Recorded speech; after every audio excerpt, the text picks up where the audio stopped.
Create చేయడం జరిగింది. So, దానికి మీ అందరి సపోర్ట్ కావాలి. అండ్ ఈ మూవీ చూసి, థియేటర్‌లో చూసి మమ్మల్ని అందరిని బ్లెస్ చేసి ఆహ్, ఈ మూవీ సక్సెస్ అవ్వాలని స్పెసిఫిక్‌గా మనస్ఫూర్తిగా కోరుకోండి. మనం బావుండాలి, మన చుట్టూ ఉన్న వాళ్ళు బావుండాలి.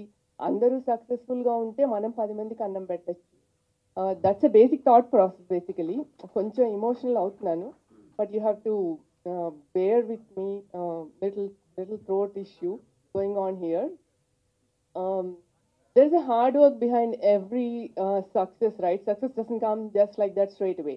So we have to keep working, keep the passion alive, and keep it going so that you will be successful one day. That's my thought process. Normally, I do the same way when I work in my work.